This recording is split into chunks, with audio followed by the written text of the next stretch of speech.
ফামান যুহজিহা আনিন নার ওয়া উদখিলাল জান্নাতা ফাকাদ ফাজ। আল্লাহ তাআলা বলেন, কিয়ামতের দিন যাকে আগুন থেকে তথা জাহান্নাম থেকে বাঁচানো হবে, জান্নাতে প্রবেশ করানো হবে, আল্লাহ তাআলা বলেন ফাকাদ ফাজ, ওই ব্যক্তি সফল হয়ে যাবে। তার মানে একটা মানুষের আসল সফলতা হলো জান্নাতে যাওয়ার মাধ্যমে। একটা মানুষ দুনিয়ায় অঢেল সম্পদের মালিক, টাকা পয়সার মালিক, ধন দৌলতের মালিক, কিন্তু লোকটা যদি পরকালে জান্নাতে যেতে না পারে তাহলে লোকটা সফল বলে বিবেচিত হবে না। কিন্তু একটা লোকের এই দুনিয়ায় কোনো কিছুই নাই, টাকা পয়সা নাই, ধন দৌলত নাই, সম্পদ নাই, বলে লোকটা যদি আখেরাতে নাজাত পেয়ে জান্নাতে চলে যায়, দুনিয়ার মানুষ দুনিয়ায় তাকে যা কিছুই বলুক না কেন, ওই লোকটা জান্নাতি হওয়ার কারণে আসলে সফল হয়ে যায়। এজন্য আখেরাতের সফলতা অর্জনের ক্ষেত হলো এই দুনিয়া। এই জন্য নবীজি দুনিয়াকে বলেন আদ-দুনিয়া মাজরাআতুল আখিরাহ, দুনিয়া হলো আখেরাতের ক্ষেত। একটা কৃষক যখন জমিনের মধ্যে চাষাবাদ করে, ধান লাগায়, এই ধান লাগানোর আগে তাকে অনেক মেহনত করতে হয়। জমিনটা অনেক দিন অনাবাদি থাকার কারণে জমিনের মধ্যে ঘাস হয়ে যায়। এইবার সে জমিনটাকে চাষ দেয়, ঘাসগুলাকে সরায় ফেলে, জমিনটাকে পরিষ্কার করে, এরপরে চাষ দিয়ে ওই জায়গায় পানি দেয়। ওটা যখন নরম হয় বলে ধানের চারা এইবার সে রোপণ করে। ধানের চারা রোপণ করেই সে বসে থাকে না যে 3 মাস পর গিয়া ধান কেটে আনবে, বসে থাকে না সে, বরং পর্যায়ক্রমে একের পর এক এই জমিনের যত্ন তাকে নিতে হয়। যখন সার দেওয়ার দরকার সার দিতে হয়, বিভিন্ন পোকার আক্রমণ থেকে বাঁচানোর জন্য ওষুধ দিতে হয়। আবার যখন ধান একটু বড় হয় সাথে সাথে কিছু আগাছাও হয়, এইগুলাও পরিষ্কার করতে হয়। এইরকমভাবে যত্ন নেওয়ার পর আল্লাহ তাআলা যদি কোনো মুসিবত না দেয়, ওই কৃষক যথাযথ যত্ন নেবার পরে 3 মাস পর সে তার ঘরের মধ্যে ফসল তুলতে পারে। কিন্তু বলেন তো, কোনো কৃষক যদি জমিনে শুধু ধানটা রোপণ করে 3 মাস পরে ধান কেটে আনার জন্য অপেক্ষা করত, জমিনের খোঁজ খবর আর না নিত, যত্ন না করত, 3 মাস পরে ও জমিনে গিয়ে ধান দেখতো না, দেখতো ঘাস ওর ধান রেখে ফেলছে। ঠিক কিনা বলেন? এই জন্য এই দুনিয়ার সময়টা যদি আমরা যত্ন করি, বলে কিসের যত্ন করে? বলে ঈমান আমলের যত্ন। এই দুনিয়ার হায়াতে যদি ঈমান আমলের যত্ন করি, তাহলে 3 মাস পরে যেমন কৃষকের মুখে হাসি, বলে দুনিয়ায় ঈমান আমলের যত্ন করার কারণে আখেরাতে সফল হয়ে যাব, আমাদের মুখেও জান্নাত পাওয়ার হাসি দেখা যাবে। এজন্য এই দুনিয়ায় আমাদের মেহনত করতে হবে, ঈমান আমলের মেহনত, ঈমান আমলের মেহনত। আল্লাহ তাআলা কোরআনুল কারীমের অনেক জায়গায় বলছেন। আল্লাহ তাআলা বলেন, ইন্নাল্লাযীনা আমানু ওয়া আমিলুস সলিহাত কানাত লাহুম জান্নাতুল ফিরদাউসি নুজুলা। আল্লাহ তাআলা বলেন, নিশ্চয়ই যারা ঈমান আনে ও আমলে সলেহ করে, কানাত লাহুম, তাদের জন্য রয়েছে কি? বলে জান্নাতুল ফিরদাউসি নুজুলা, তাদের জন্য রয়েছে জান্নাতুল ফিরদাউসের মেহমানদারি। আমরা অনেকে আবার এটা মনে করি যে আমরা যদি ঈমান আমল এগুলো ঠিক রাখি তাইলে আখেরাতে জান্নাত পাবো। ঈমান আমল ঠিক রাখলে তো আখেরাতে পাওয়া যাবে, দুনিয়ায় মনে হয় কোনো কিছু পাওয়া যাবে না। এই জন্য অনেকে দুনিয়াকে প্রাধান্য দিতে গিয়ে ঈমান আমলের ব্যাপারেও উদাসীন গাফেল হয়ে যায় কি যায় না? একটা মূল নীতি বলা চলে, আমাদের মনে রাখতে হবে, যখন কোনো প্রকৃত ঈমানদার, যার ঈমানের মধ্যে কোনো ত্রুটি বিচ্যুতি নাই, যার ঈমানের সাথে শিরক মিশ্রিত নাই, এই ধরনের ঈমানদার যে, সে যখন কোনো নেক আমল করে তার ওই নেক আমলের দ্বারা সে শুধু পরলৌকিক কল্যাণ অর্জন করে তা নয়, তার এই নেক আমলের দ্বারা আল্লাহ তাআলা তাকে দুনিয়ার কল্যাণও দান করে। সুবহানাল্লাহ বলে। এজন্য আমরা অনেক সময় মনে করি না নামাজ কালাম পড়লে কি হবে, কয় আখিরাতে নাজাত পাবো, কিন্তু আসলে কিন্তু বিষয় তা না। আমরা যে কোনো ইবাদত করলে এই দুনিয়ারও ফায়দা আছে। যেমন মনে করেন আপনারা কুমিল্লার মানুষ, আল্লাহ তাআলা আপনাদের অনেক সম্পদ দিয়েছে। এদেশের প্রবাসীদের যে আয় রেমিটেন্স যেটা আসে প্রায় 18% থেকে 20% শুধু এই কুমিল্লার মানুষের মাধ্যমে বাংলাদেশে আসে। তার মানে বাংলাদেশের অর্থনীতির চাকা সচল রাখার পেছনে কুমিল্লার মানুষের বড় একটা অবদান। আপনারা দান সাদকা করেন, আপনাদের এলাকার মসজিদগুলো দেখলে বোঝা যায়, মাদ্রাসাগুলো দেখলে বোঝা যায় যে আপনারা এগুলোর প্রতি আন্তরিক। মসজিদগুলো সুন্দর, মাদ্রাসাগুলো সুন্দর, দান সাদকা করেন। বলে দান সাদকা করলে শুধু যে আখিরাতের লাভ হয় তা না। নবীজি দান সাদকার ফজিলতের কথা বলতে গিয়ে বলেন, নবীজি বলেন আস-সাদাকাতু তারাদ্দুল বালা, এই সাদাকা দুনিয়ার বালা মুসিবতকে দূর করে দেয়। তার মানে দান সাদকার মাধ্যমে শুধু পরকালীন কল্যাণ হাসিল করা যায় তা নয়, বরং দান সাদকার মাধ্যমে দুনিয়ার কল্যাণও হাসিল করা যায়। আবার দেখেন ঈমানের পরে সবচাইতে গুরুত্বপূর্ণ ইবাদত হলো নামাজ। নামাজ সবচাইতে গুরুত্বপূর্ণ ইবাদত। সাহাবায়ে কেরাম যদি নামাজের সময় কাউকে বাইরে দেখতেন তাহলে তাকে ভাবতেন হয়তো সে অমুসলিম নয়তো মুনাফিক। তার মানে তাদের চিন্তাধারা এমনটা ছিল যে একজন ইমানদার সে নামাজ না পড়ে থাকে কেমনে। কত গুরুত্বপূর্ণ একটা ইবাদত। শুধু তাই না, নবীজি সাল্লাল্লাহু আলাইহি ওয়াসাল্লাম বলেন কিয়ামতের দিন আল্লাহ তাআলা সর্বপ্রথম নামাজের হিসাব নিবে। নবীজি বলেন আউয়ালু মা ইউহাসাবু বিহিল আবদু ইয়াউমাল কিয়ামাতিস সালাহ। নবীজি বলেন কিয়ামতের দিন সর্বপ্রথম নামাজের হিসাব নেওয়া হবে। কিয়ামতের দিন সর্বপ্রথম নামাজের হিসাব। রাসূল সাল্লাল্লাহু আলাইহি ওয়াসাল্লাম বলেন এই হিসাব যারটা সহজ হবে বাকি হিসাবগুলো তার জন্য আল্লাহ তাআলা সহজ করে দিবে। সুবহানাল্লাহ। এখন এই নামাজ পড়ার দ্বারা শুধু কি আখিরাতের লাভ? না না, দুনিয়ার লাভ আছে।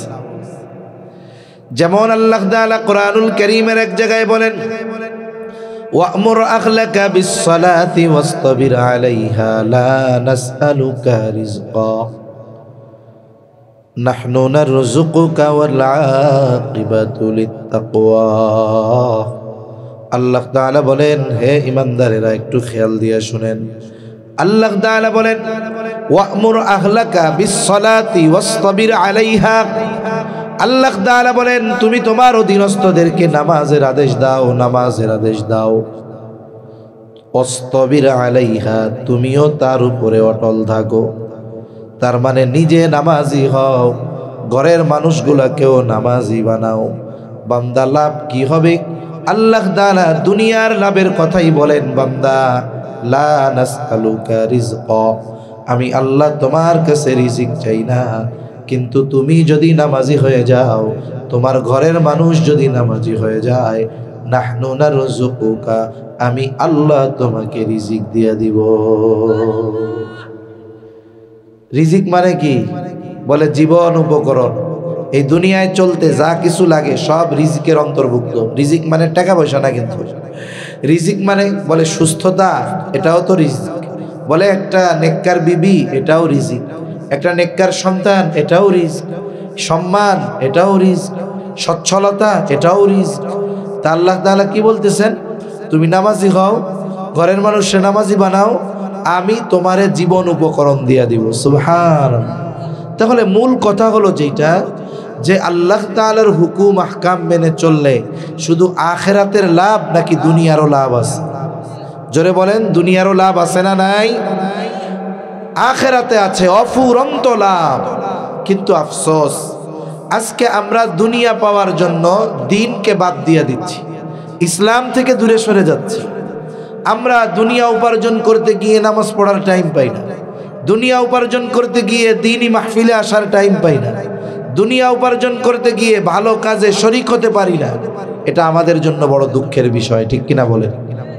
তাহলে যে কথার থেকে গেলাম যে আল্লাহ তাআলা ইমানদার ও সাথে সাথে যারা আমলে সালেহ করে, সৎ কর্ম করে, তাদেরকে শুধু আখিরাতেই যে জান্নাতুল ফেরদাউস দিবেন তা না, আল্লাহ তাআলা দুনিয়ার পুরস্কারও তাদের দিবেন, হোক সে নারী হোক সে পুরুষ। দ্বিতীয় আয়াতে আল্লাহ তাআলা এই কথাটাই বলেন, মান আমিলা সালিহাম মিন যাকারিন আও উনসা ওয়া হুয়া মুমিন। আল্লাহ তাআলা বলেন, যে নেক আমল করে, হোক নারী অথবা পুরুষ, আর সে মুমিন। তার মানে ইমানদার নারী অথবা পুরুষ যখন নেক আমল করে, আল্লাহ তাআলা বলেন এই নারী অথবা পুরুষের জন্য দুই ধরনের পুরস্কার আল্লাহ রেখে দিয়েছেন। এক ধরনের পুরস্কার আল্লাহ তাআলা দিবেন দুনিয়ায়, আর এক ধরনের পুরস্কার আল্লাহ তাআলা দিবেন আখিরাতে। এজন্য দ্বীনকে বাদ দিয়ে দুনিয়ায় ভালো থাকা যায় না। যারা ইসলাম বাদ দিয়ে, ইসলাম মানা বাদ দিয়ে, নামাজ রোজা বাদ দিয়ে, সুন্নাত বাদ দিয়ে মনে করে যে আমরা দুনিয়ায় ভালো থাকতে পারবো, ও ভালো থাকার চেষ্টা করবে কিন্তু জীবনেও ভালো থাকতে পারবে না। এজন্য আমরা যদি দুনিয়ার জগতেও ভালো থাকতে চাই, আমাদেরকে পরিশুদ্ধ ঈমান ও সৎ কর্মশীলদের অন্তর্ভুক্ত হওয়া লাগবেই। তাহলে আল্লাহ তাআলা দুনিয়া আখিরাতে পুরস্কার দিবেন, নারী হোক আর পুরুষ হোক। শর্ত দিলেন দুইটা, এক নাম্বার দিলেন যে ঈমান, দুই নাম্বার দিলেন নেক আমল, সৎ কর্ম, শুধু কর্ম নয় সৎ কর্ম। ঈমানটা কেমন হওয়া দরকার? বলে ঈমানটা হতে হবে একেবারে ত্রুটি মুক্ত, শিরিক মুক্ত ঈমান। যেই ঈমানের সাথে, যেই বিশ্বাসের সাথে শিরিক মিশ্রিত, বলে এই ঈমানের দ্বারা কল্যাণ হাসিল করা যায় না, বরং শিরিক মিশ্রিত ঈমান এর আমলগুলাও আল্লাহ তাআলার কাছে গ্রহণযোগ্য হয় না। সেই জন্য ঈমানকে করতে হবে শিরিক মুক্ত, আমার আকীদা, আমার বিশ্বাসকে করতে হবে শিরিক মুক্ত, ত্রুটি মুক্ত। ঈমান যদি অল্প হয়, আল্লাহ তাআলার কাছে অল্প আমল নাজাতের জন্য যথেষ্ট হয়ে যায়। শুনেন, শিরিক থেকে বাঁচা এটা যে কত জরুরি এক বিষয়। সম্ভবত তাফসীরে রুহুল মাআনির মধ্যে আসছে যে এক লোক হাসরের ময়দানে উঠবে, এখন তার কোনো নেক আমলই নাই, সে কোনো আমলই করে নাই, কিন্তু তার ভালো কাজ একটা, সে কখনো শিরিক করে নাই। এখন মনে করবে আজকে আমার জাহান্নামে যাওয়া ছাড়া কোনো পথ আছে নাকি? আল্লাহ তাআলা ওই ব্যক্তিকে বলবে, বান্দা আমি তোমারে মাফ করে দিলাম, তুমি জান্নাতে চলে যাও। লোকটা চিন্তা করবে, বলে কি, আমি কোনো আমলই করি নাই, আমারে মাফ করে দিল কেমনে? এইবার ওর একটু জানতে মন চাইবে, আল্লাহ আমাকে মাফ করার কারণটা কি? এইবার আল্লাহ তাআলা বলবে, বান্দা তুমি হয়তো দুনিয়ায় শয়তানের দোকায় পড়ে আমল করো নাই, কিন্তু তোমার একটা ভালো কাজ আমি আল্লাহর বড় পছন্দ হয়েছে। বলে আল্লাহ সেই ভালো কাজটা কি? বলে তুমি বান্দা কখনো আমার সাথে শিরিক করো না। এই শিরিক না করার কারণে আল্লাহ তাআলা তারে মাফ করে দিয়েছে। এজন্য আল্লাহ তাআলাও বলেন, ইন্নাল্লাহা লা ইয়াগফিরু আন ইউশরাকা বিহি ওয়া ইয়াগফিরু মা দুনা যালিকা লিমান ইয়াশা। আল্লাহ তাআলা বলেন, তিনি চাইলেই সব গুনাহগুলো মাফ করে দিতে পারেন, কিন্তু শিরকের গুনাহ আল্লাহ মাফ করবেন না। সেই কথাই বলেন, ইন্নাল্লাহা লা ইয়াগফিরু আন ইউশরাকা বিহি, তার সাথে যদি কেউ শিরিক করে তিনি সেটা ক্ষমা করবেন না, কিন্তু বাকি যেগুলো আছে গুনাহ তিনি চাইলেই সেগুলো মাফ করে দিতে পারেন। এই জন্য আমার আপনার ঈমানটাকে শিরিক মুক্ত রাখতে হবে। কিন্তু আফসোস, আজকে 200 কোটি মুসলমান আমরা শুধু মুখে বলি কিন্তু যদি ঈমানের ছাকনি দিয়ে যাচাই করা হয় দেখা যাবে 100 কোটি প্রকৃত ঈমানদার পাওয়া কঠিন হয়ে যাবে। কিছু মানুষ শিরিক প্রধানত দুই প্রকার বলে শিরিক বিযযাত, শিরিক বিসিফাত। এখন শিরিক বিযযাত মানে একেবারে স্রষ্টার সাথে শিরিক করা, অস্তিত্বের সাথে শিরিক করা। যেমন ইহুদি নাসারা খ্রিস্টানদের একটা গ্রুপ আর ইহুদিদের একটা গ্রুপ সরাসরি আল্লাহর সাথে শিরিক করে। যেমন তারা বলে যে স্রষ্টা একাধিক আছে, কিন্তু আল্লাহ তাআলা বলেন লাউ কানা ফীহিমা আলিহাতুন ইল্লাল্লাহু লাফাসাদাতা। একাধিক ইলাহ যদি হইতো আসমান জমিনের তাহলে ধ্বংস হয়ে যাইতো সব। দুই ইলাহের মধ্যে গন্ডগোল লেগে যাইতো। এজন্য আল্লাহ তাআলা একক। আবার দেখেন খ্রিস্টানেরা বলে আল্লাহর সাথে আল্লাহর সন্তান সাব্যস্ত করে। যেমন ইহুদিরা বলে ওয়াকালাতিল ইয়াহুদু উযাইরুন ইবনুল্লাহ, ইহুদিরা বলে উযাইর আলাইহিস সালাম হলো আল্লাহর সন্তান। ওয়াকালাতিন নাসারাল মাসীহ ইবনুল্লাহ, আর যারা নাসারা খ্রিস্টান এরা বলে ঈসা আলাইহিস সালাম হলো আল্লাহর সন্তান। তার মানে যারা আল্লাহ তাআলার সাথে শিরিক করে এদের মধ্যে এরাও হলো অন্যতম। এই জন্য প্রকৃত আহলে কিতাব এদের বলার কোনো সুযোগ নাই। অনেকে এই কথা বইলা খ্রিস্টান ইহুদিদেরকে বিবাহ করে, বলে ওরা তো আহলে কিতাব, ওদের সাথে মেয়ে বিয়া দেওয়াতে কোনো সমস্যা নাই, বলে ওদের মেয়ে মুসলমান বিবাহ করাতে কোনো সমস্যা নাই। কিন্তু এখন সারা পৃথিবীর উলামায়ে কেরাম একমত, বলে এখনকার ইহুদি নাসারা যারা এরা তাওহীদের উপরে নাই, সুতরাং এরাও শিরকের সাথে জড়িত বিধায় এদের সাথে ছেলে মেয়ে বিবাহ দেওয়ার কোনো সুযোগ নাই। তাহলে এরা কি বলে? বলে উযাইর আলাইহিস সালাম আল্লাহর সন্তান, খ্রিস্টানেরা বলে ঈসা আলাইহিস সালাম আল্লাহর সন্তান।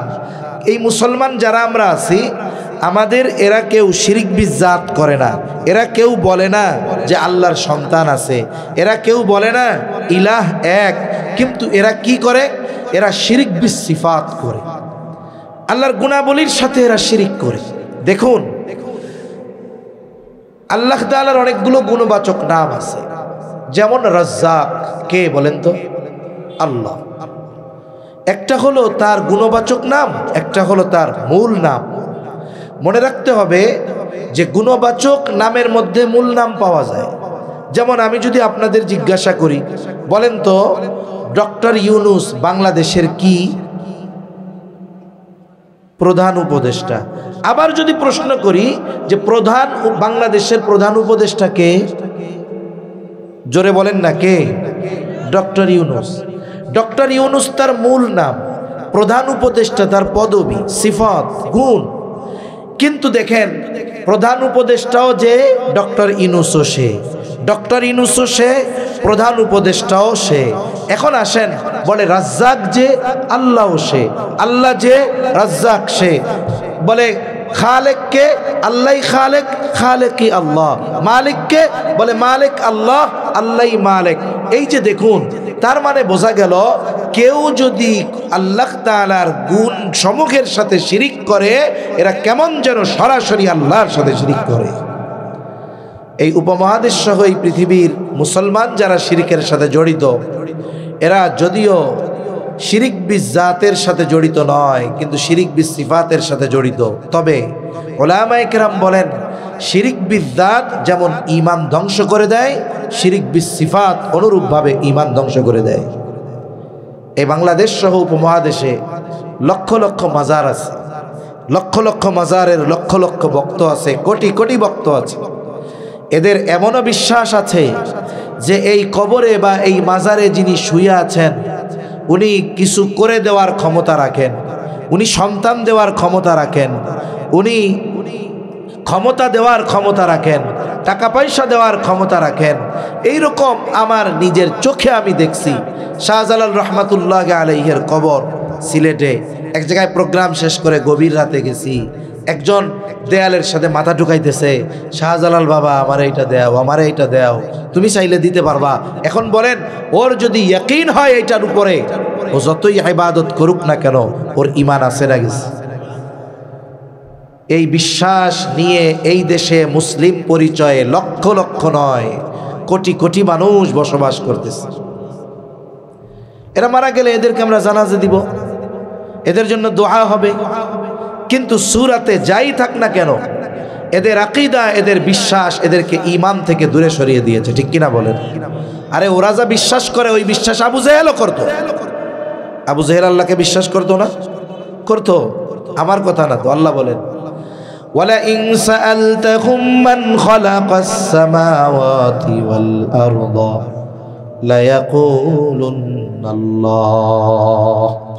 আল্লাহ রাব্বুল আলামিন বলেন, আপনি যদি মক্কার মুশরিকদের কাছে জানতে চান, তাদেরকে যদি আপনি জিজ্ঞাসা করেন মান খালাকাস সামাওয়াতি ওয়াল আরদ, আসমান এবং জমিনের স্রষ্টাকে, আপনি যদি মক্কার মুশরিকদেরকে জিজ্ঞাসা করেন, ওরা ওদের দেবদেবীদের কথা বলবে না, লাত মানাত উজ্জার কথা বলবে না। আপনার প্রশ্নের জবাবে তারা কি বলবে? আল্লাহ তাআলা দুইটা তাকিদ যোগ করে বলেন লায়াকুলুন্নাল্লাহ, অবশ্যই অবশ্যই তারা বলবে আসমান জমিনের স্রষ্টা হলেন আল্লাহ। আসমান জমিনের স্রষ্টাকে, এ কথা কাফেররা বলবে। আল্লাহ বলতেছেন কি? দুইটা তাকিদ যোগ করে জিজ্ঞাসা করেন আসমান জমিন কে বানাইছে? ওরা বলবে অবশ্যই অবশ্যই আল্লাহ বানাইছে। আবার আরেক জায়গায় আল্লাহ তাআলা বলেন ওয়ালা ইন সাআলতাহুম মান নাযালা মিনাস সামাই মাআ ফাআহইয়া বিহিল আরদা বা'দা মাউতিহা। আল্লাহ তাআলা বলেন, আপনি যদি মক্কার মুশরিকদের কাছে জানতে চান মান নাযালা মিনাস সামাই মাআ, কে আসমান হতে পানি বর্ষণ করে, কে বৃষ্টি দেয়, শুধু তাই না ওই বৃষ্টির দ্বারা কে মৃত জমিনকে পুনরুজ্জীবিত করে। আরে এখন তো চাষাবাদের কত আধুনিক সিস্টেম আছে। এক সময় যখন কারেন্টের মোটর ছিল না, তখন কি করতো মানুষ? সেলো মেশিন দিয়া চালাইতো। কিন্তু ওই সময় মক্কার মানুষেরা যারা কাফের, এরাও আসমানওয়ালার আসমানি পানির জন্য অপেক্ষা করত। আল্লাহ তাআলা সেই কথাই বলেন, হাবিব আপনি যদি তাদের জিজ্ঞাসা করেন কে আসমান হতে বৃষ্টি বর্ষণ করে, ওই বৃষ্টি বর্ষণের দ্বারা, পানির দ্বারা কে ফসল উৎপাদনের অনুপযুক্ত জমিন তথা মৃত জমিন, এই মৃত জমিনকে কে পুনরুজ্জীবিত করে, ফসল উৎপাদনের অনুপযুক্ত জমিনটাকে কে ফসল উৎপাদনের উপযুক্ত করে তুলে, ওরা বলবে না এটা আমাদের দেব দেবীরা করে। আপনার এই প্রশ্নের জবাবে তারা কি বলবে?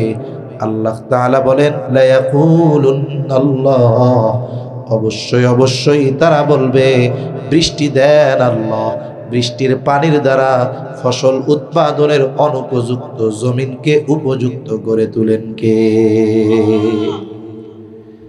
এই বিশ্বাস কাদের? বলেন আবু জেহেলদের। কাদের? জোরে বলেন। আল্লাহরে কি পরিমাণ বিশ্বাস করে চিন্তা করছেন?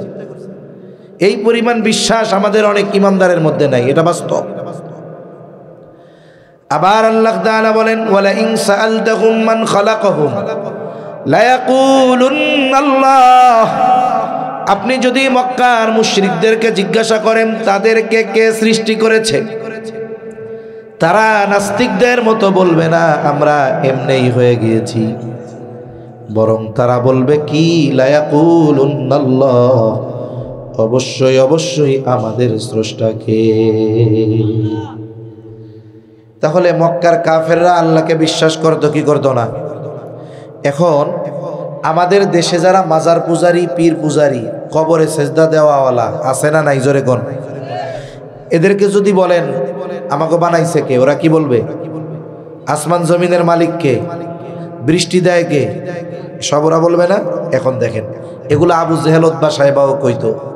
সমস্যাটা কোন জায়গায়? আবু জেহেল উতবা সাহেবা তারা গিয়া কিছু মূর্তি বানাইতো, এই মূর্তির মাধ্যমে আল্লাহর কাছে চাইতো। আর আমাদের দেশের কিছু মানুষ মূর্তির কাছে চায় না, ঠিক কবরে যেটা হত্যা রয়েছে এটার কাছে যায়। আরে মূর্তি আর মরা এটার মধ্যে তফাৎ আছে? কোন জায়গায় তফাৎ আছে?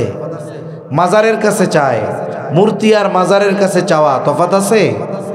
এই বাইজিদ বুস্তামির একটা মাজার আছে চট্টগ্রাম, ওই জায়গায় একটা গাছ আছে, গেছেন নি কেউ আপনারা? কেউ জান নাই বাইজিদ বুস্তামির মাজারে? আচ্ছা, একটা গাছ আছে না, সুতা বেছে, কি লেগে বেছে? এখন মনের আশা মিটবো ওই জায়গায় সুতা বানলে। তা আমি একবার গেছি ছোটকালে, তখন তো বুঝি না, এমনি গেছি। এখন ছোট মানুষ, আমার খেয়াল আছে আর কি। আমিও চিন্তা করছি, আমারও তো ছোটবেলায় মনে অনেক কিছুর আশা, তা আমিও মনে খুব আশা নিয়ে আবেগের সাথে সুতা বানছি আর কি। তখন তো ছোট না বালক, কিন্তু খেয়াল আছে, যা মনে হয় আশা করে বানছি, আমার একটাও পুরান হয় নাই, আর হওয়ার মতো সম্ভাবনাও নেই। কিন্তু মানুষ সুতা বাঁধতে বাঁধতে অবস্থা কি বানায় ফেলছে। একটু চিন্তা করে দেখেন যে আমরা মাজারের কাছে চাই, মাজারওয়ালাদের কাছে চাই, অথচ আবু জেহেল উতবা সাহেবা মূর্তির মাধ্যমে আল্লাহর কাছে চাইতো। এরা মনে করে যে মাজারের কাছে, গাছের কাছে, এর কাছে, তার কাছে, এর মাধ্যমে আল্লাহর কাছে চাইলে পাওয়া যাবে। তাহলে বলেন তো, ওই আবু জেহেল উতবা সাহেবার বিশ্বাস আর এই মাজার পূজারীদের বিশ্বাসের মধ্যে কোনো তফাৎ আছে নাকি? কোনো তফাৎ নেই। এখন এই যে আল্লাহকে ওরা মানে, আল্লাহর জাতে বিশ্বাস করে, কিন্তু সিফাতের সাথে শিরিক করে। আবু জেহেল উতবা সাহেবাও আল্লাহর সিফাতের সাথে শিরিক করত। এজন্য আল্লাহর জাতে বিশ্বাস করার পরেও তাদের ওই বিশ্বাস আল্লাহর কাছে মূল্যহীন ছিল, তারা চিরস্থায়ী জাহান্নামে। এই ধরনের মানুষ যারা আছে, আল্লাহর অস্তিত্বে বিশ্বাস করে, কিন্তু এইটাও বিশ্বাস করে যে মাজারওয়ালার, কবরওয়ালার এটা আমাকে দেওয়ার ক্ষমতা আছে, বলে তোমার মধ্যে আর আবু জেহেল উতবা সাহেবার মধ্যে কোনো তফাৎ নেই। কষ্ট পাচ্ছেন আপনারা? তাহলে এক নাম্বার, আমার ঈমানটাকে শিরিক মুক্ত করতে হবে। আমার ঈমান যদি শিরিক মুক্ত হয়, আমল অল্প হলেও আল্লাহ তাআলা মাফ করে দিবে। কিন্তু যদি শিরিক যুক্ত হয়, আমার আমলগুলো নষ্ট হয়ে যাবে। কারণ দেখেন, 10 মণ দুধ নষ্ট হওয়ার জন্য 10 মণ গরুর প্রস্রাব দরকার হয় না, 10-15 ফোঁট দিলেই খালাস, ঠিক কিনা গণ? এই জন্য নবীজিও বলেন, আখলিস দীনাকা ইয়াকফিকাল আমালুল কলিল। নবীজি বলেন, তোমার ঈমান খাঁটি করো, অল্প আমল নাজাতের জন্য যথেষ্ট হয়ে যাবে। আর যদি ঈমান খাঁটি না হয়, আমল অল্প হইলেও টিকবে না। আমি মাঝে মধ্যে উদাহরণ দেই। মনে করেন, এখন তো আমাদের বাড়িতে টিউবওয়েল আছে, মোটর আছে, অজু পানি বা জরুরত ছাড়ার পানির চিন্তা থাকে না। কিন্তু একটা সময় কি হইতো, দেখা যাইতো গ্রামের মধ্যে 1-2টা বাড়িতে টিউবওয়েল আছে, আবার অনেক সময় টিউবওয়েল নাই, খালের পানি, নদীর পানি আইনা রাত্রেবেলা রাখতো সকালের জরুরত মেটানোর জন্য। আমরাও দেখছি আমাদের গ্রামের বাড়িতে এরকম হইতো। এখন আপনি খালের থেকে পানি আনার জন্য গেছেন, একজন গেছে একটা কলস নিয়ে, তার কলসটা একটু ছিদ্র নিচে, আর একজন গেছে কলস নিয়ে, বলে তার একটা ভালো কলস, কোনো ছিদ্র নাই। এখন সকালে পানি দরকার কতটুক, বলে পানি দরকার 5 লিটার, কিন্তু কলসে ধরে 20 লিটার। এখন দুইজনে গিয়া পানি ভরছে, ও ভরছে 5-6 লিটার, আর একজন যার কলস ছিদ্র, ও ভরছে 20 লিটার। এখন দুইজন আইনা সন্ধ্যার সময় বা এশার পরে কলস আইনা রাইখা দিছে বাড়ির উঠানে। একজন আনছে 5 লিটার, আর একজন আনছে 20 লিটার, কিন্তু 20 লিটারওয়ালার কলসের তলায় একটু ছিদ্র। এই 10, 11, 7, 8, 9, 10 ঘন্টা পর যখন দুইজনের কলসের কাছে যাবে, কি দেখবে, বলে ভালো কলসওয়ালা তার 5 লিটারই আছে, আর যার কলস ছিদ্র, বলে দেখা যাবে সকালে তার কলস খালি হয়ে গেছে।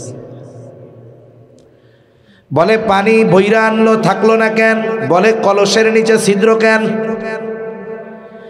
এই জন্য শিরিক মুক্ত শিরিক যুক্ত ইবাদত আল্লাহর কাছে গ্রহণযোগ্য হয় না। মুশরিকের ইবাদত আল্লাহ তাআলা কবুল করেন না।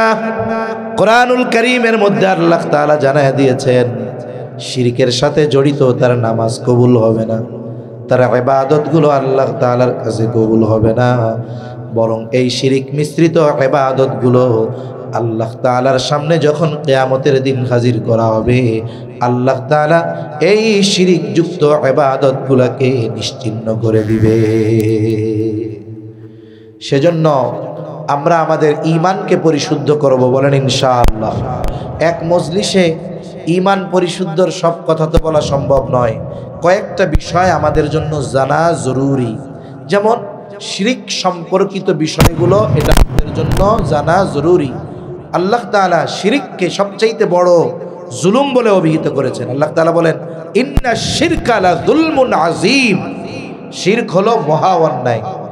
শিরিক করা শুধু অন্যায় নয়, শিরিক করা কি অন্যায়? জোরে বলেন, মহা অন্যায়। এখন আল্লাহ তাআলা শিরিককে মহা অন্যায় কেন বললেন? দেখেন, জুলুম কাকে বলে আর মহা জুলুম কাকে বলে, এই দুইটা আমরা একটু জানি। জুলুম হলো, বলে সবল কর্তৃক দুর্বলের উপরে যদি অবিচার করা হয়, এটা হয় জুলুম। মনে করেন আমি শক্তিশালী, পাওয়ার আছে, আমি দুর্বল একজনের প্রতি অবিচার করলাম, এটা হবে কি বলেন? জুলুম। আর মহা জুলুম আল্লাহ কেন বলছে? বলে দুর্বল কর্তৃক যদি সবলের উপরে কোনো অবিচার করা হয়, এটা হয় মহা জুলুম। বলেন তো, আল্লাহ তাআলার সাথে যদি শিরিক করা হয়, জুলুম কার উপরে করা হয়? আরে আল্লাহ তাআলার ক্ষমতার সাথে আমরা মানুষের ক্ষমতার কম্পেয়ার করার কোনো সুযোগ আছে? আল্লাহর সামনে আমাদের অস্তিত্বই তো নাই।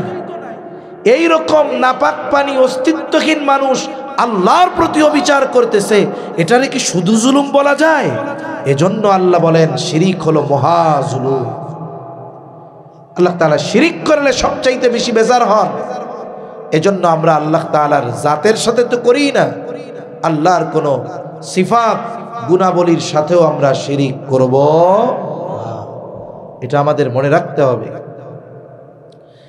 এই বিশ্বাসগুলো যদি ঠিক রেখে আমরা আমল করি, মূল তো ঠিক, এরপরে যদি আল্লাহ না করুন ত্রুটি বিচ্যুতি কিছু হয়ে যায়, আল্লাহ চাইলে মাফ করতে পারেন কি পারেন না?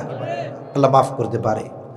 এজন্য আল্লাহ তাআলা সর্বপ্রথম ঈমানের কথা বলেছেন। দেখবেন যেখানেই জান্নাতের খবর বলে আগে ঈমান, এরপরে আমলে সালেহ। তার মানে ঈমানবিহীন কোনো আমল পরিশুদ্ধ আমল হতে পারে না। তাহলে এক নম্বরে আল্লাহ তাআলা বললেন, ঈমানদার নারী অথবা পুরুষ যদি আমলে সালেহ করে, এক নাম্বার ওই নারী হোক আর পুরুষ হোক, তার ঈমানটা খাঁটি হওয়া চাই। আবার আফসোসের বিষয় হলো, পুরুষদের চাইতে আমাদের মা বোন যারা, এরা বেশি শিরকের সাথে জড়িত, ঠিক কিনা বলেন? এরা না বুঝা আবেগে জড়িত হয়ে যায়। একটু বিপদ আপদ মুসিবতে পড়লেই করে আল্লাহ আল্লাহ বিপদটা দূর করেন, অমক দরবারে মোরগ দিমু, খাসি দিমু, গরু দিমু। এটা কেন বলেন তো? বিপদ দেয় কে? বিপদ আল্লাহ বান্দারে কেন দেয়? আল্লাহর ভালো লাগে এর লেগে দেয় নাকি? না, আল্লাহ বিপদ দিয়ে বান্দাকে পরীক্ষা করে। আবার দেখেন, বিপদ আল্লাহ দেয়, আবার বিপদে কি করতে হবে আল্লাহ সেটা বলেন নাই? জোরে বলেন, বলেছেন কি বলেন নাই? বিপদ আপদ মুসিবত যদি আসে, আল্লাহ দেন বিপদ, বান্দাকে পরীক্ষা করার জন্য দেন। কারণ আল্লাহ তাআলা বলেন, বান্দা তুমি নিজেকে ঈমানদার দাবি করো আর আমি তোমার পরীক্ষা নিব না, এটা হতে পারে না। আল্লাহ তাআলা বলেন, আহাসিবান নাসু আইয়ুতরাকু আইয়াকুলু আমান্না ওয়া হুম লা ইফতানুন। আল্লাহ তাআলা বলেন, মানুষকে এটা মনে করে নাকি সে নিজেকে ঈমানদার দাবি করবে আর তাকে পরীক্ষা নেওয়া ব্যতীত ছেড়ে দেওয়া হবে? তার মানে আল্লাহ তাআলা বলেন, যেই ব্যক্তি নিজেকে ঈমানদার দাবি করবে তাকে পরীক্ষা নেওয়া হবে। এই জন্য আল্লাহ বান্দাকে বিপদ আপদ মুসিবত দিয়ে পরীক্ষা নেন। আল্লাহ পরীক্ষা নেন ঠিক, কিন্তু আল্লাহ চান না বান্দা পরীক্ষায় ফেল যাক। এই জন্য আল্লাহ বলেন, বান্দারে আমি তো পরীক্ষা নেই, তোকে পরীক্ষা করার জন্য বিপদ দিয়া পরীক্ষা নেই। এখন যদি তুমি বিপদে পতিত হয়ে যাও, মুসিবতে পতিত হয়ে যাও, কি করবা সেটাও আমি আল্লাহর থেকে জেনে না। আল্লাহ তাআলা বলেন, ওয়াস্তাঈনু বিস-সাবরি ওয়াস-সালাহ। চা আছে? আপনি বক্সের ভোকালটা কমাই দিতে পারতেছেন? একবারে টন টন করেন। মাইক থাকলে মাইকের ভলিউমটা বাড়ান। হ্যাঁ, কমাই দিচ্ছেন, একটু টন টন করা যায় না? বস ভয়েস টানে, এই জন্য বলতেছি। আল্লাহ তাআলা বলেন, ওয়াস্তাঈনু বিস-সাবরি ওয়াস-সালাহ।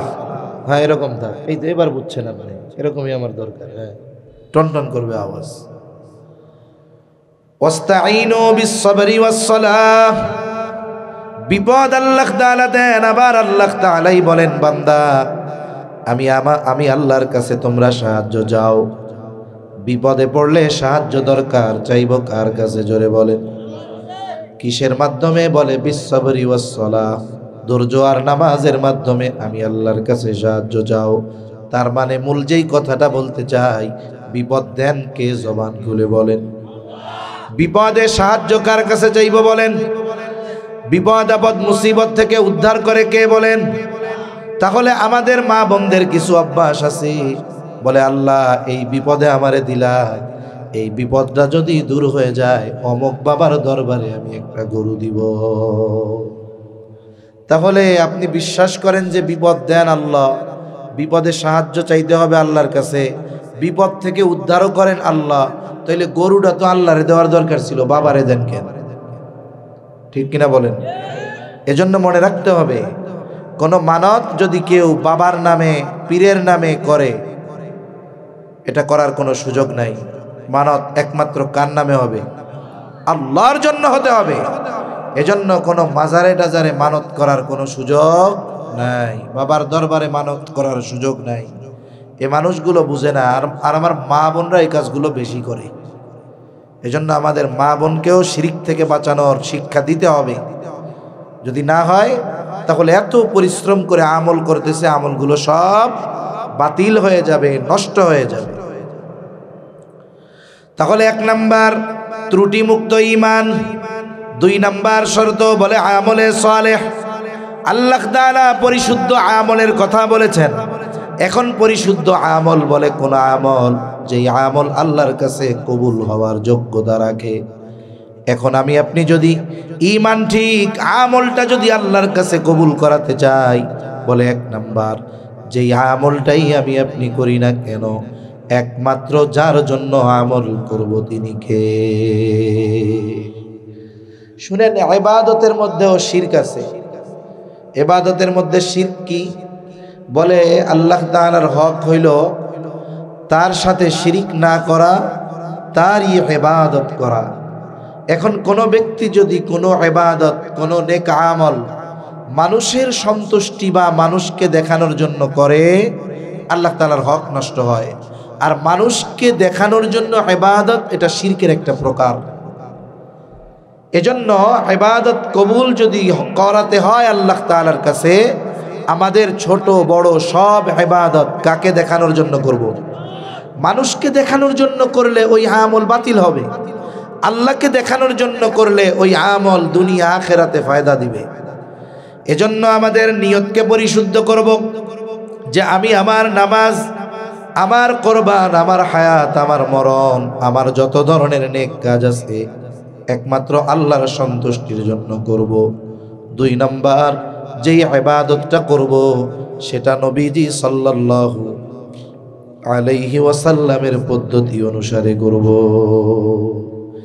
এই পৃথিবীতে এমন কোনো ইবাদত নাই যেই ইবাদত নবীর তরিকায় করা যায় না, এমন কোনো ইবাদত এই পৃথিবীতে নাই। বরং দুনিয়ার কিছু কাজ আছে যেই কাজগুলো যদি নবীর তরিকায় করা হয় ওটাকে ইবাদত বলে গণ্য করা হয়। সুবহানাল্লাহ। আরে ভাই, এখনকার মানুষ খুব স্মার্ট, আধুনিক। ঘর যা হয় হোক, তার বাথরুমটারে খুব সুন্দর করে বানায়। অনেকে আছে বাথরুমে খুব দামি টাইলস, ফ্লোর টাইলস ব্যবহার করে, 1 লাখ টাকা দিয়ে কমোড লাগায়। চিন্তা করে দেখছেন? সারা দিনে হয়তো 15 মিনিট ওই কমোটে বসবে, লাগাইছে কয় লাখ দিয়া? ওর খাটের দামও 1 লাখ না। এখন এত সুন্দর করে বাথরুম বানাইছে, এই বাথরুমে যদি সে জীবনে 2-4 বার বাথরুম না করে তার গুনাহ হবে না। প্রত্যেক দিন যদি 3 বার করে সওয়াব হবে না। কিন্তু লোকটা মনে করেন ফজরের আজান শুনে ঘুম থেকে উঠছে, মসজিদে আসবে নামাজের জন্য, জরুরতে চাপ দিয়েছে। সে চিন্তা করতেছে ফজরের নামাজে গিয়া ইমামের পেছনে দাঁড়াইলাম, ওই সময় যদি চাপ দেয় তাইলে তো অসুবিধা হবে। যেহেতু সময় এখনো হাতে আছে, আমি আমার ইবাদতটা যেন নির্বিঘ্নে করতে পারি, এই জন্য বাথরুমটা সাইরা এরপরে মসজিদে যাই। দেখেন, সে বাথরুম করবে কেন? বলে ইবাদতে যেন আরাম হয়, এই জন্য। ইবাদত জানি মজা পায় ইবাদত করে, এই জন্য। নিয়তটা করছে কি? স্বাভাবিক জরুরত সারবে, কিন্তু নিয়ত করছে ইবাদতের সুবিধার জন্য বাথরুম করবে। এইবার সে বাথরুমের দিকে রওনা হলো, মাথাটা ঢাকবে। বলে মাথা ঢাকাটা সুন্নাত।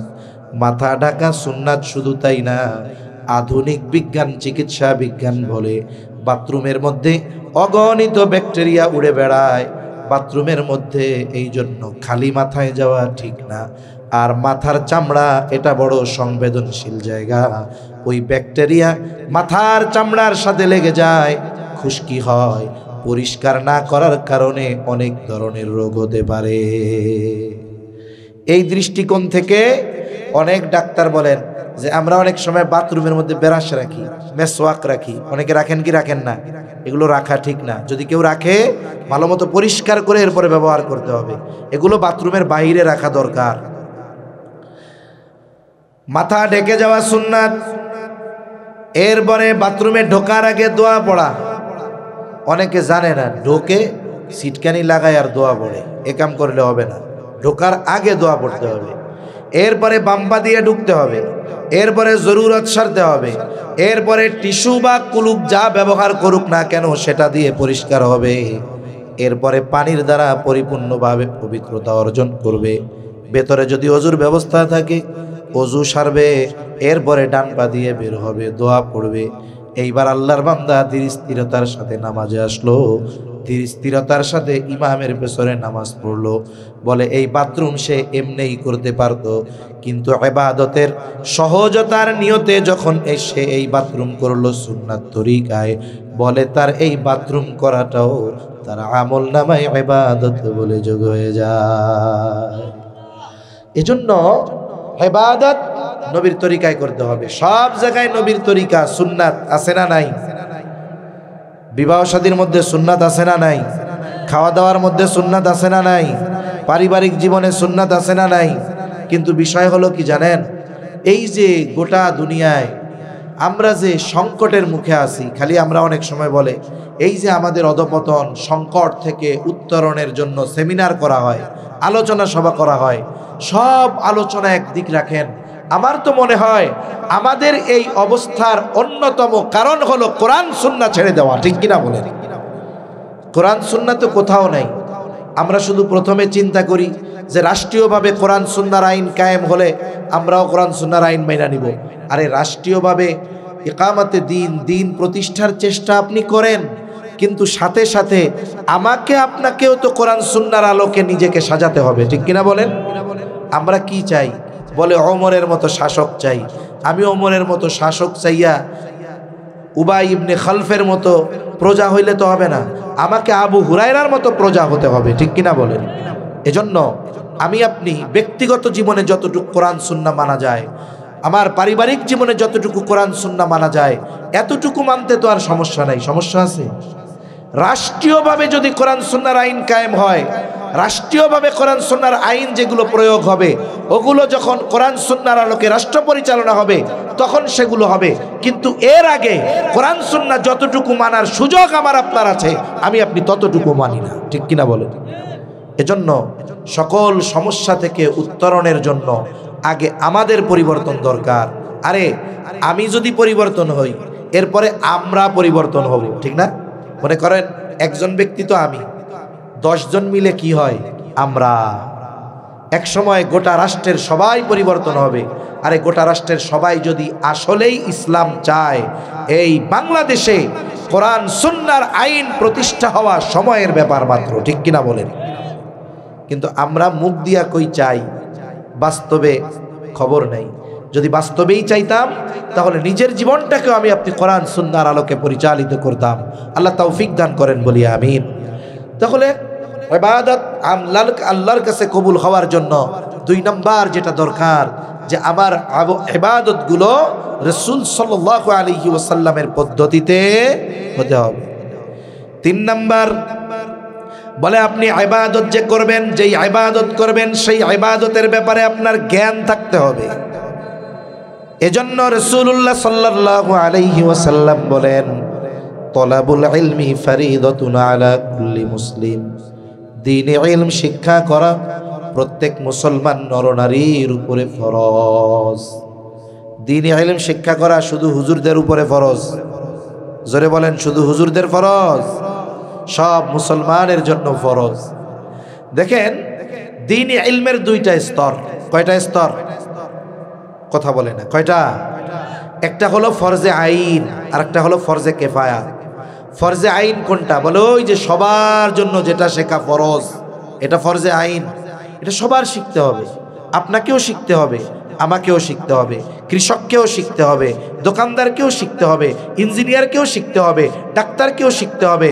সে যদি মুসলিম হয়, যদি সে এই পরিমাণে ইলমে দ্বীন না শিখে যতটুকু শেখা ফরজ, বলে সে গুনাহগার হয়ে থাকবে।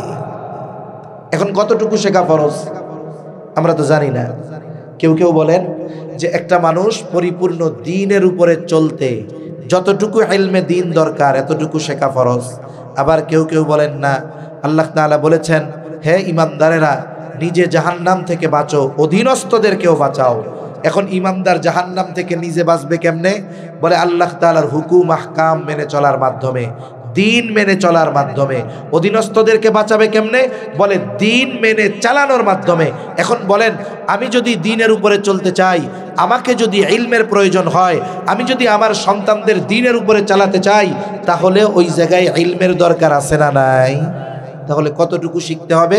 বলে নিজে দ্বীনের উপরে চলতে, অধীনস্থদেরকে চালাতে যতটুকু জ্ঞান দরকার, দ্বীনের জ্ঞান দরকার, এতটুকু ইলমে দ্বীন, দ্বীন শিক্ষা করা প্রত্যেক মুসলমান নরনারীর উপরে ফরজ।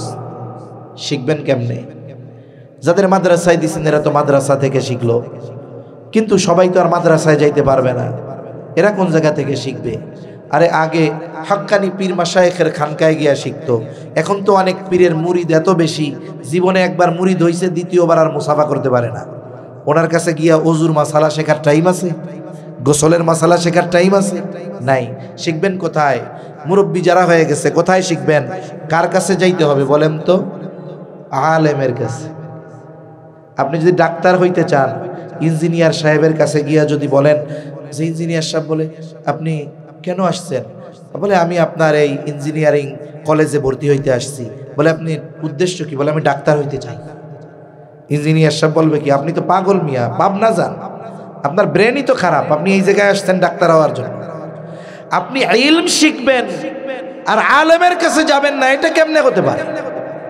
এজন্য দাওয়াত ও তাবলীগে যদি সময় দিতে হয় ইলম অর্জনের জন্য, তাহলে আলেমদের সাথেই দেওয়া লাগবে।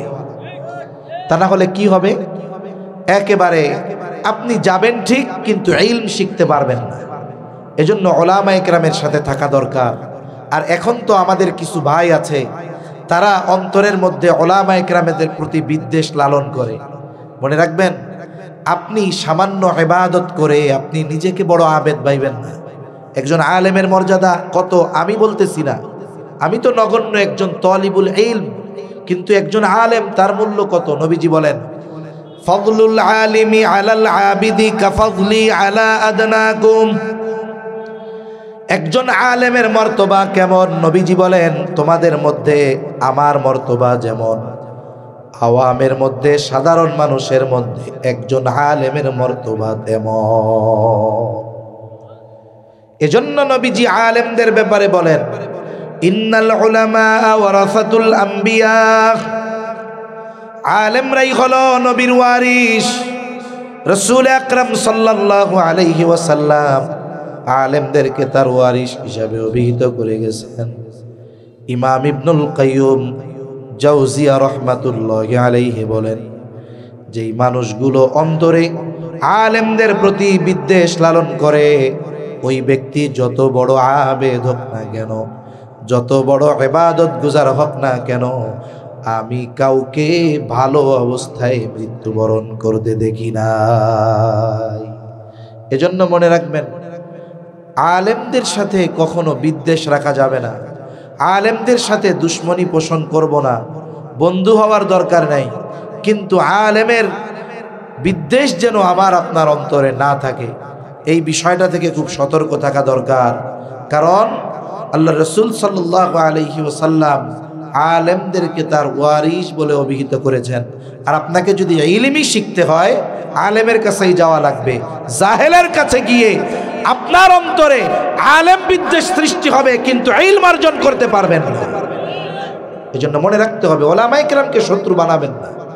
ওলামায়ে কেরামকে শত্রু বানিয়ে আপনি ইবাদত করে মনে করছেন পার পেয়ে যাবেন, অথচ আলেমদের ব্যাপারে আল্লাহ তাআলা বলেন ইয়ারফাইল্লাহুল্লাযীনা আমানু মিনকুম ওয়াল্লাযীনা উতুল ইলমা দারাজাত। আরে আপনার মতো নদু শুধু আলেমদের বকা দিতে পারে, কিন্তু আল্লাহ তাআলা বলেন যাদেরকে ঈমান দেওয়া হয়, যারা ঈমান এনেছে, সাথে সাথে যাদেরকে ইলমে দ্বীন ইলম দেওয়া হয়েছে, বলে এদের মর্যাদা হলো সমুন্নত। সুবহানাল্লাহ। বলেন আপনি কত বড় মুত্তাকি পরহেজগার। আল্লাহ তাআলা আলেমদের ব্যাপারে বলেন, আল্লাহ তাআলা বলেন ইন্নামা ইয়াখশাল্লাহা মিন ইবাদিহিল উলামা, একমাত্র আলেমরাই আল্লাহকে যথাযথভাবে ভয় করে। মিয়া, আর আপনারা আলেমদের বিটান, রক্তাক্ত করে ফেলেন, আবার বলেন আলেমরা এই কাজের কি বুঝে। আমি তোমাকে বলি, তুমি জানো এই দেশে তাবলীগ কিভাবে এসেছে? তুমি সেই ইতিহাস জানো? তুমি তাবলীগের ইতিহাস পড়বা। এই দেশে তাবলীগের কাজ শুরু হয়েছে শামসুল হক ফরিদপুরি সদর সাহেব হুজুর রহমাতুল্লাহি আলাইহির হাত ধরে। এদেশের তাবলীগের প্রথম আমির ছিলেন আব্দুল আজিজ রহমাতুল্লাহি আলাইহি। এদেশে তাবলীগের প্রথম মার্কাজ ছিল বাগেরহাটের মোল্লারহাটের উদয়পুর। উলামায়ে কেরামের তত্ত্বাবধানে এই দেশে কাজ শুরু হয়েছে। আওয়ামদেরকে এই কাজ শিখিয়ে এই কাজে আওয়ামদেরকে জুড়িয়ে দেওয়া হয়েছে। এরপরে কি হলো? বলে আলেমরা অন্যান্য কাজে ব্যস্ত, তোমাদের দায়িত্ব দেওয়া হলো, তোমরা এই দায়িত্বের খেয়ানত করেছ, বরং কোরআন সুন্নাহর অপব্যাখ্যা করার মাধ্যমে সাধারণ মানুষকে বিভ্রান্তির মধ্যে যখন ফেলেছ, উলামায়ে কেরাম তোমাদের এই অপব্যাখ্যা পথবিচ্যুতি থেকে সঠিক পথে ফিরে আসার জন্য, ফিরিয়ে আনার জন্য যখন বারবার তাকিদ দিয়েছে, তোমরা ফিরে আসো নাই, বরং শত্রু মনে করে একবার 18 সালের 1 ডিসেম্বর টঙ্গীর ময়দান রক্তাক্ত করেছ, আবার এই 18ই ডিসেম্বর আবার তোমরা টঙ্গীর ময়দান রক্তাক্ত করে প্রমাণ করে দিয়েছ যে তোমরা এদেশের স্বৈরাচারদের দোষর। তোমরা এদেশে বিশৃঙ্খলা সৃষ্টি করতেছ, তোমরা উগ্রবাদী, তোমরা সন্ত্রাসী। যেই হাতগুলোতে তাসবিহ থাকার কথা ছিল, সেই হাতে তলোয়ার নিয়ে ক্রিস দিয়ে তোমরা নিরহ ঘুমন্ত তাহাজ্জুদ গুজার মানুষদেরকে হত্যা করেছো, ঠিক কিনা বলেন? এজন্য এদের প্রকৃত শাস্তি হওয়া দরকার। একটা জিনিস চিন্তা করে দেখেন যে কি নৃশংসভাবে হত্যা করা হয়েছে মানুষগুলাকে। একজনের বর্ণনা দিচ্ছে টঙ্গীর ময়দানের, বলতেছে যে তাকে মারতেছে, আর একজন তলোয়ার নিয়ে কোপ দিতে আসছে, মাথায় কোপ দিলে লাগলে শেষ, সাথে সাথে আমাকে আপনাকে যদি কেউ আঘাত করে, আঘাত প্রতিহত করার জন্য আমরা হাতকে ব্যবহার করি। আঘাতটা কত জোরে করছে যে সে যখন হাত দিয়ে ঠেকাইছে, এক কোপে তার হাতের এই অংশ থেকে কবজি বিচ্ছিন্ন হয়ে নিচে পড়ে গেছে। আরেকজন প্রথম যেই ভাই শহীদ হয়েছে কিশোরগঞ্জের, তার বুকে নাকি ছুরি ঢুকাই এরকম মুড়াইছে। বলেন তো তোমরা কিসের তাবলীগ করতেছ? তোমরা তো সন্ত্রাসী, মানুষ খুন করতেছ। এ শিক্ষা কোথায় পেয়েছ? এজন্য দাওয়াত ও তাবলীগের এই মেহনতের মাধ্যমে মানুষের পরিবর্তন হয়েছে। দাওয়াত ও তাবলীগ সঠিক পথে কতদিন থাকবে? দাওয়াত ও তাবলীগের প্রতিষ্ঠাতা যিনি, ওনার বয়ানটা পড়ে দেখো। উলামায়ে কেরাম যতদিন এই কাজের তদারকি যথাযথভাবে করবে, উলামায়ে কেরামের কথা যতদিন মেনে চলবে, এই কাজ ততদিন সঠিক পথে চলবে। আলেমদেরকে মাইনাস করে ও কাজ করবা, তোমরা পথচ্যুত হবা, পথভ্রষ্ট হবা, ঠিক কিনা বলেন? মনে রাখবা, এই পদ্ধতির দ্বারা মানুষের কল্যাণ হচ্ছে। এই পদ্ধতিটা আসমান থেকে নাজিলকৃত পদ্ধতি নয়, এর আগেও কিন্তু ইসলাম ছিল, ঠিক কিনা বলেন? তোমরা যদি ষড়যন্ত্র চক্রান্ত করে এদেশে বিশৃঙ্খলা সৃষ্টি করে দাওয়াত ও তাবলীগের কাজ বন্ধ করে দেওয়াও, মনে রাখবা এই কারণে যে ইসলাম তার গতি হারাবে তা নয়। আমি থাকবো না, তুমি থাকবা না, তাবলীগ থাকবে না, সাদ থাকবে না, অন্য কেউ থাকবে না, কিন্তু মনে রেখো ইসলামের গতিকে কেউ থামাতে পারবে না। এজন্য তোমাদের কাছে করো জোরে বলি, তোমরা উলামায়ে কেরামের সাথে বেয়াদবি করো না, তাদের কাছে আসো, বাস্তব হালত অবস্থা জানো, এরপরে তুমি তোমার পথ নির্ধারণ করো যে কোন পথে চললে আমি আমার মূল সফলতা, মূল গন্তব্য জান্নাত পর্যন্ত পৌঁছাইতে পারবো। এরপরে ইলমে দিন আরো শেখার পদ্ধতি কি? বলে আপনার মসজিদে ইমাম সাহেব আছে না, ইমাম সাহেবকে যেই মুরব্বীরা সূরা কেরাত দোয়া দুরূদ ঠিকমতো পারে না, এরা যদি গিয়ে বলে হুজুর আমরা তো ফরজ পরিমাণ ইলম হয়তো অর্জন করতে পারি নাই, এখন তো মুরব্বী সময় হয়ে গেছে দুনিয়া থেকে চলে যাওয়ার, এরপরেও আপনি আমাদেরকে এশার পরে আধা ঘন্টা সময় দেন যাতে করে আমরা ফরজ পরিমাণ দিন শিখতে পারি। বলেন তো কোনো ইমাম বলবে যে না আমি পারবো না, ব্যস্ত আছি? কেউ বলবে? কিন্তু আমরা শিখতে যাই না। কেন যাই না? কারণ ইমাম সাহেবের উপরে যেই জাড়িটা মারি আমি, ইমাম সাহেব যদি জানে আমার দোয়ায় কোনো শুদ্ধ নাই, ইজ্জত থাকবে আমার? এই লজ্জা করে আমি ইমাম সাহেবের কাছে নিজের দুর্বলতা প্রকাশ করতে চাই না। এতে কি হলো? বলে আপনি দুনিয়ায় একটু লজ্জা শরম করে এই যে দিন শিখতেছেন না, দুনিয়ায় একটু লজ্জা পান তাও ভালো, আখেরাতে তো বাঁচা যাবে, ঠিক কিনা বলেন? এজন্য আমাদের যাদের সুযোগ আছে, আমাদের বাহিরে যাওয়ার মতো সুযোগ নাই, এলাকায় থাকতে হয়, আমরা আমাদের ইমাম সাহেব হুজুরকে বলবো হুজুর আমাদেরকে আধা ঘন্টা সময় দিয়ে জরুরতে দিন, এক কথায় যতটুকু শেখা ফরজ হুজুর আমাদের একটু শিখায়া দেন। এতে কি হইল? এই বুড়াকালেও তালিবুল ইলম হয়ে গেলেন। এই শিখতে শিখতে যদি কবরে যাওয়া যায়, আরে তালিবুল ইলমের মর্যাদা নিয়ে যাওয়া যাবে ইনশাআল্লাহ। তাহলে বলতেছিলাম আমল কবুল হওয়ার জন্য 3 নাম্বার যেটা দরকার, বলে যেই আমল করবে ওই আমলের জ্ঞান ইলম তার মধ্যে থাকতে হবে। আমি 2-3 মিনিটের মধ্যে শেষ করে দেব ইনশাআল্লাহ। 4 নাম্বার যেটা দরকার, বলে খাবারটা পবিত্র হতে হবে। শুধু খাবার পবিত্র হলে হবে না, খাবারের সাথে সাথে উপার্জনটাও হালাল হতে হবে। অনেকে আছে উপার্জন হারাম, খাবারটা হালালের ক্ষেত্রে সতর্ক থাকে, ঘুষের টাকা সুদের টাকা দিয়া সুন্দর মতো বাজার থেকে হালাল গোস্ত কিনে আনার জন্য পেরেশান থাকে। মনে রাখতে হবে খাবারটাও হালাল হতে হবে, উপার্জনটাও অনুরূপ হালাল হওয়া লাগবে। রাসূলুল্লাহ সাল্লাল্লাহু আলাইহি ওয়াসাল্লাম হালাল উপার্জনের ব্যাপারে গুরুত্ব দিয়েছেন। নবীজি বলেন কাসবুল হালালি ফরিদাতুম বাদাল ফরিদা, ফরজ ইবাদতের পরে অন্যতম ফরজ ইবাদত হলো হালাল উপার্জন করা। বুজুর্গানে দিন বলেন একটা মানুষ যদি ফরজ ইবাদত সমূহ যথাযথভাবে করে, এরপরে ওই ব্যক্তি যদি হালাল উপার্জনের নিয়তে হালাল কর্ম করে, বলে তার হালাল উপার্জনের নিয়তে ওই হালাল কর্মটাও তার আমল নামায় ইবাদত বলে গণ্য হয়ে। আলহামদুলিল্লাহিল্লাযী হাদানা লিল ইসলাম ফাসুবহানাল্লাযী লা ইহসা ইমতিনানুহু বিল লিসানি ওয়ালা বিল কলাম ونشهد أن لا إله إلا الله وحده لا شريك له ونشهد أن سيدنا وسندنا وحبيبنا وطبيبنا وأولانا ومولانا محمد صلى الله تعالى عليه وعلى آله وأصحابه وبارك وسلم تسليما كثيرا أما بعد فأعوذ بالله من الشيطان الرجيم بسم الله الرحمن الرحيم إن الذين آمنوا وعملوا الصالحات كانت لهم جنات الفردوس نزلا وقال تعالى من عمل صالحا من ذكر أو أنثى وهو مؤمن فلنحيينه حياة طيبة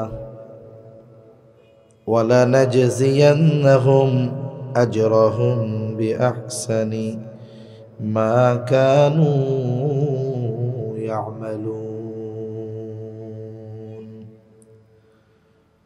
صدق الله العلي العظيم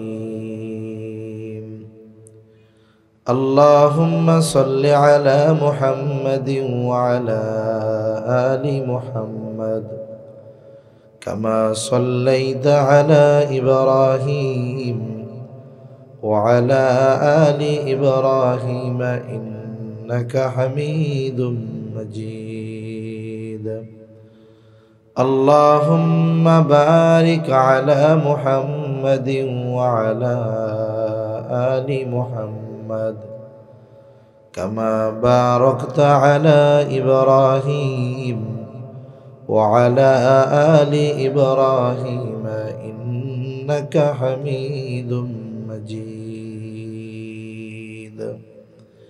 الحمد لله ঐতিহ্যবাহী কুমিল্লা জেলার অন্তর্গত দেবিদ্বার থানাধীন মোহনপুর বাউরা শাহী ঈদগাহ ময়দানে বাউরা গ্রামবাসীর উদ্যোগে আয়োজিত ২৭তম তাফসীরুল কোরআন মাহফিল। আজকের এই তাফসীরুল কোরআন মাহফিলের সম্মানিত শ্রদ্ধেয় সভাপতি, আমন্ত্রিত উলামায়ে কেরাম, সামনে উপস্থিত মুরব্বিয়ানে কেরাম, সমবয়সী যুবক বন্ধু, স্নেহের ছোট ভাই, মাইকের আওয়াজ যত দূরে যায় পর্দার অন্তরালে অবস্থানরতা সম্মানিতা শ্রদ্ধেয়া মা ও বোন, আল্লাহ রব্বুল আলামিনের দরবারে অগণিত শুকর যে মহান মালিক আমাদের হায়াতে বরকত দিয়ে সুস্থ রেখে হাজারো মানুষের মধ্য থেকে যাচাই বাছাই করে হাদিসের ভাষায় এ জান্নাতের বাগানে আসার বসার কিছু দিনই কথা বলবার এবং শ্রবণ করবার সুযোগ যে মহান মানিব দান করেছেন, সে মহান মানিবকে খুশি করার জন্য মোহাব্বতের সাথে জবান খুলে অন্তর থেকে আমরা একবার কালিমাতুশ শুকর পাঠ করি, বলি আলহামদুলিল্লাহ। অগণিত দুরুদ ও সালাম সৈয়দুল আম্বিয়া, আশরাফুল আম্বিয়া, খাতামুল আম্বিয়া, ইমামুল মুরসালিন, রহমাতুল লিল আলামিন মুহাম্মাদুর রাসূলুল্লাহ সাল্লাল্লাহু আলাইহি ওয়াসাল্লামের উপর। আমি আপনাদের খেদমতে পবিত্র কোরআনুল কারীমের 2 জায়গা থেকে তিলাওয়াত করেছি। আল্লাহ তাআলার কাছে তৌফিক চাই, আয়াত দয়কে সামনে রেখে আল্লাহ তাআলা কিছু কথা আমাকে বলার সুযোগ করে দেন, যে কথাগুলো আমাদের সবার দুনিয়া এবং আখিরাতের জন্য কল্যাণকর হয়। সকলে জবান খুলে বলি আমিন। সম্মানিত উপস্থিতি, আল্লাহ সুবহানাহু ওয়া তাআলা এ দুনিয়াতে আমাদেরকে অগণিত নিয়ামত দান করেছেন। প্রতিটা ক্ষণে ক্ষণে, মুহূর্তে মুহূর্তে আমরা আল্লাহ তাআলার নিয়ামত ভোগ করি। এমন একটি মুহূর্ত অতিবাহিত হয় না যেই মুহূর্তে আমরা আল্লাহ তাআলার নিয়ামত ভক্ষণ করি না। এই যে ইমানের মতো দৌলত পেয়েছি, এটা আল্লাহ তাআলার পক্ষ থেকে নিয়ামত। এই যে দ্বীনি এক পরিবেশ, দ্বীনের কথা বলা যাচ্ছে, শোনা যাচ্ছে, দ্বীনি বিষয় আয়োজন করা যাচ্ছে, এটাও আল্লাহ তাআলার পক্ষ থেকে নিয়ামত। এই যে দ্বীনি এক পরিবেশ, দ্বীনি কথা বলতে পারা, শুনতে পারা, আয়োজন করতে পারা, এটা আল্লাহ তাআলার পক্ষ থেকে নিয়ামত। এই যে গ্রামবাসীর উদ্যোগে এত সুন্দর আয়োজন, এটা বছরের প্রত্যেক দিন হয় না, বছরে একবার হয়। আজকের দিনটায় আমাদের যারা আয়োজক বা গ্রামবাসী যেহেতু আয়োজক, সবার উচিত ছিল দোকানপাটে ঘোরাফেরা না করে এই দ্বীনি মাহফিলে আসা, কিছু দ্বীনি কথা শোনা। কারণ বলা যায় না কোন কথার মাধ্যমে তার জীবনের পরিবর্তন হতে পারে, ঠিক কিনা বলেন? এজন্য উচিত ছিল যে সবাইকে দ্বীনি মজলিসে শুরুর থেকেই বসে থাকা। যেহেতু একটা দিন, আমি উলামায়ে কেরামের কথা শুনলাম, হতে পারে হাজারো কথার মধ্য থেকে একটা কথা আমার জীবন পরিবর্তনের কারণ হয়ে গেল। দেখেন, এই যে দ্বীনি কথা বলার পরিবেশ খোলা ময়দানে করতে পারতেছি, এটা নেয়ামত। মুসলিম বিশ্বের কয়েকটা দেশ ব্যতীত পৃথিবীর অন্য কোনো দেশে এইভাবে দ্বীন প্রচার করা যায় না, দ্বীনি মাহফিল আয়োজন করা যায় না। সৌদি আরবে করতে গেলে জেলখানায় চলে যেতে হবে। দুবাইতে, কাতারে, অন্যান্য যত মুসলিম দেশ আছে, এরকম খোলা ময়দানে মাইক লাগায়া দ্বীনি মাহফিল আয়োজন করার কোনো সুযোগ নেই। এটা আমাদের জন্য নেয়ামত। যদি আমরা কদর না করি তাহলে আল্লাহ তাআলা একটা সময় এ নেয়ামত আমাদের থেকে ছিনায় নেবেন। আল্লামা তাকি উসমানী দামাত বারকাতুহুমুল আলিয়া, উনি মুসলিম বিশ্বের সবগুলো দেশ ভ্রমণ করেছেন এবং উনি ভ্রমণ কাহিনী লিখেছেন। অনেকে তো ভ্রমণ কাহিনী লিখতে গিয়ে লেখে কি খাইলাম, কি দেখলাম।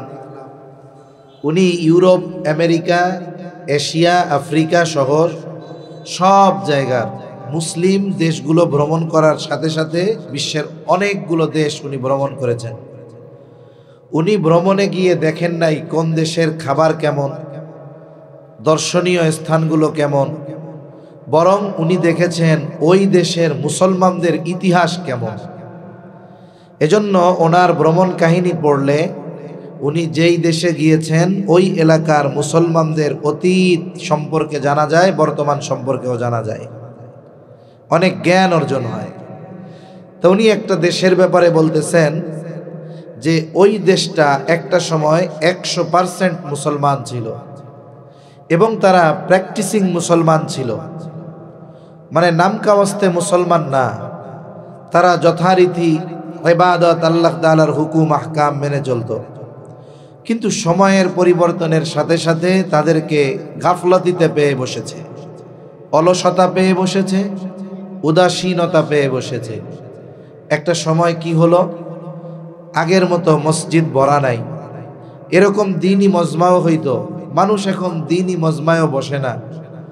এই দেশটার পরিণতি এক সময় কি হইছে যে এক সময় 100% মুসলমান যেই দেশে ছিল, ইসলাম এবং মুসলমান এরা ইসলামের ব্যাপারে উদাসীন হওয়ার কারণে, গাফেল হওয়ার কারণে, এই নেয়ামতের কদর না করার কারণে একটা সময় প্রকাশ্যে কোরআন শিখতে পারে নাই, শেখাতে পারে নাই। বলে ঘরের মধ্যে গর্ত করে ওই গর্তের মধ্যে বাচ্চাদেরকে কোরআন শেখানো লেগেছে। কেন? বলে যদি কেউ আওয়াজ পায় যে ঘরে কোরআন তিলাওয়াত হচ্ছে, মৃত্যুদণ্ড হয়ে যেতে পারে। অথচ দেশটা একটা সময় 100% মুসলমান ছিল। আমরা যতই লাফাই 92% মুসলমান। যদি আমরা আমাদের এই সংখ্যা, এই সুযোগ, এগুলোকে নেয়ামত মনে না করি আর এই নেয়ামতের কদর যদি না করি, আল্লাহ না করুন এক সময় দ্বীনি আয়োজন, দ্বীনি কথা বলা, শ্রবণ করা, এগুলোর কোনো সুযোগ আল্লাহ না করুন আমাদেরও থাকবে না। ঠিক কিনা বলেন? এজন্য এই মাহফিলের দিন দোকানপাটে চা পান, সিঙ্গাড়া, পুরি এগুলা না খেয়ে কমপক্ষে 2-4 ঘন্টা সময় এই দ্বীনি মজলিসে বসার দরকার আছে না নাই? আরে ভাই, আপনি এইখানে বসেন, আমল না করলেও ফায়দা আছে না নাই? এই মজলিস দুনিয়ার একমাত্র মজলিস, যেই মজলিসের মধ্যে শুধুমাত্র বসলেই গুনাহ মাফ হয়। এই মজলিসের মধ্যে বসলেই গুনাহ মাফ হয়। হাদিসের মধ্যে আসছে, ইমানদার ইমান আছে, শুধুমাত্র এখানে এসে বসেছে, আমলেরও নিয়ত নাই, এমনিই বসছে। বলে এই বসার কারণে আল্লাহ তাআলা তার সগীরা গুনাহগুলো মাফ করে দেয়। এ ভোকাল আরো কমান ভাই, এই অপারেটর এদিকে শোনো, তুমি ভোকাল কমা, আওয়াজটা মাইকের মতো টনটন করো। হ্যাঁ, বেশ কমায় দাও আওয়াজ। গতবারও তোমরা ছিলা নাকি? গতবারও কি তোমরা ছিলা? আওয়াজটা ক্লিয়ার হইতেছে না, জড়ায় জড়ায় যাচ্ছে কেমন জানি। আওয়াজটা ক্লিয়ার করো ভাই, নয়েজ না হয়।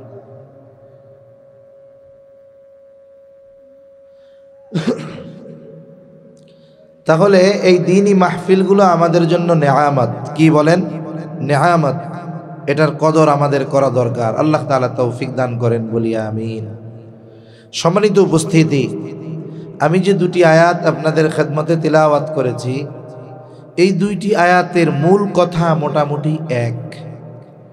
কারণ আমরা যারা ইমানদার, আমরা সহ মোটামুটি যারা ধর্মে বিশ্বাস করে, অন্য ধর্মের হলেও এরা বিশ্বাস করে মরার পরে একটা জগৎ আছে, মৃত্যুর মাধ্যমেই সব কিছু শেষ হয়ে যায় না। মরার পরে একটা জগৎ আছে, ওই জগতে মানুষের অবস্থা কেমন হবে সেটা নির্ভর করে এই দুনিয়ার জগতের কর্মের উপরে।